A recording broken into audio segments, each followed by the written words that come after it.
Bueno, seguimos conversando del tema obligado del día de hoy, esa locución del presidente Danilo Medina esperada. Yo creo que fue el toque de queda anoche, esos 19 minutos de explicación del presidente sobre su postura a la reelección, la posibilidad de una repostulación. Tenemos con nosotros aquí el placer de contar con la presencia de Ramón Tejada Holguín. Él es investigador social, director de Información, Análisis y Programación Estratégica del Gobierno. Ramón, encantadísimo de darte la bienvenida a Enfoque Matinal para ver tu punto de vista de lo que ocurrió en el día de ayer, lo que significa ese discurso, qué fue lo que el presidente trató de explicarnos, lo que algunos califican como vacíos. ¿Cómo los ves tú? Buenos días. Bueno, primero gracias por la invitación y la oportunidad de estar aquí con ustedes. ¿Cómo califico el discurso? Yo creo que lo primero que hay que entender es cuál es la función del discurso. ¿A qué se debe este discurso? Y vamos a ser sinceros, es un discurso que fue un reclamo de la gente. Y el contenido fue un reclamo de la gente con ese contenido. Mucha gente decía, bueno, hay una coyuntura de cambio constitucional y necesitamos que el presidente de la República pues nos explique su posición frente a esa coyuntura. Y recuerden que en varias ocasiones los periodistas que cubren la fuente de falacio, pues abordaron al presidente haciéndole esta pregunta. En algunas actividades en las que él estaba se le abordaba y había una cierta demanda. Por no decir en todas.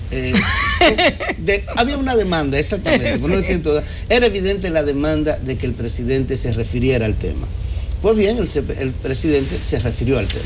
El tema, perdón. De la reelección presidencial. Es una forma Sí. Es una forma, y fue lo que trató el presidente, de cerrar absolutamente la coyuntura del cambio constitucional. Es decir, como decir, miren, ya, con esto, ¿ya terminamos ocurrió? Todo esto, ya cambió, ya ocurrió, ahora vamos a trabajar. Ok, ahora, Ramón, el tema está que muchos lo vemos como yo, tal vez a destiempo. No es que el discurso está bien o mal con el tema de la reelección.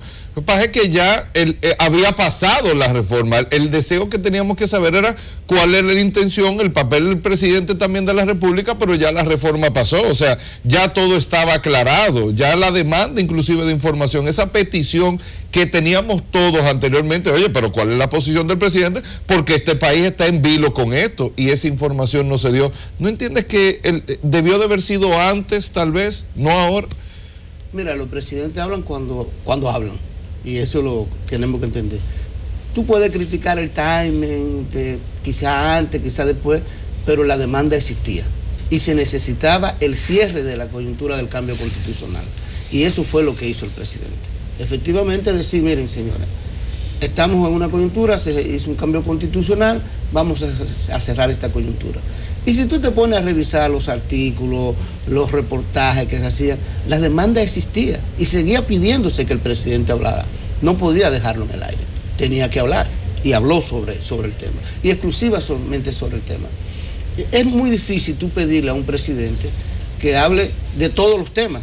Tú no puedes decirle a alguien, bueno, señor presidente, hable de todos los temas, y además no debe mezclar los temas. Este fue un discurso político sobre una coyuntura política para cerrar la coyuntura política en el momento que entendió que debía cerrarse la coyuntura política.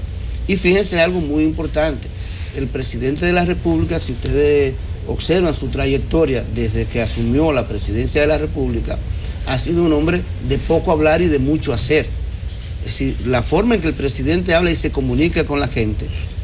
Mucha gente se pregunta, ¿cómo puede ser que un presidente que habla tan poco, que hace tan pocas alocuciones, tiene una percepción tan favorable en la población de ser un presidente cercano?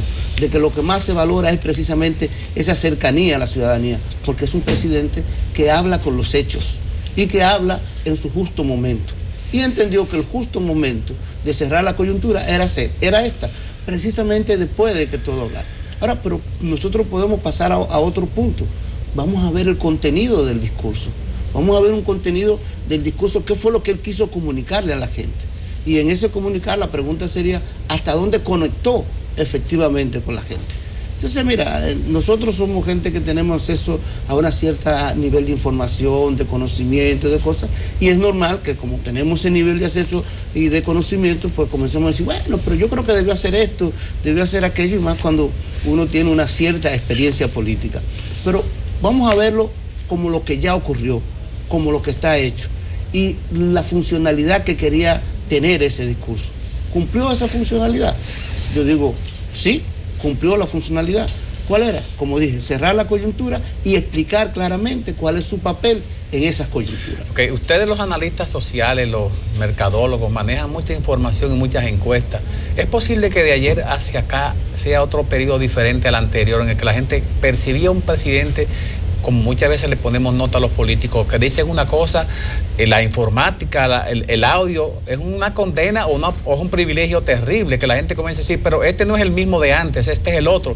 O el pragmatismo, la dialéctica lo hizo cambiar, las circunstancias, aparece como un sacrificado, como un mesías en pos de la salvación del país. La gente podrá cambiar la percepción del presidente de ahora en adelante, con que había uno y es otro diferente, el que hay ahora. Mira, no creo.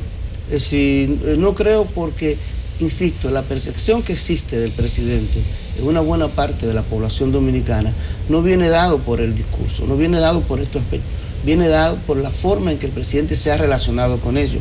Es decir, viene dado ¿por qué?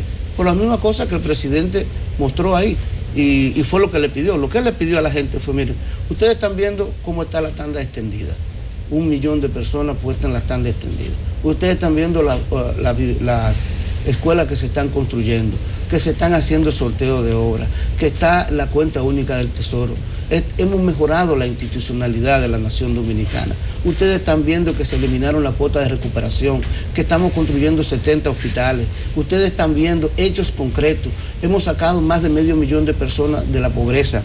Tenemos que 600.000 personas más o menos han salido del analfabetismo y hay 200 o 300.000 inscritas en plan Quiqueya Aprende Contigo en el proceso de salir del analfabetismo. Estamos casi logrando ser certificados por la UNESCO como un país que está libre de analfabetismo. Es decir, tú tienes hechos concretos, cosas que están ahí. Estamos estimulando la agricultura. La visita es sorpresa. No hay cosa que estimule más el asociacionismo, el cooperativismo y la agricultura. Lo que el presidente le dijo es, necesitamos sustanciar esto, necesitamos darle sostenibilidad y sustentabilidad a esto.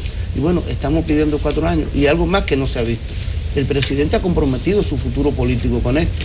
Porque si él vota ahora en el 16, si es favorecido en el 16, ya no puede regresar en el 20 y nunca más. Ramón, precisamente de eso vamos a hablar un poquito más después de la pausa. Ese presidente que ya comienza a ser por lo menos precandidato y cómo cambia esto la dinámica, no solo del discurso, sino de su accionar en el gobierno. Venimos de una vez.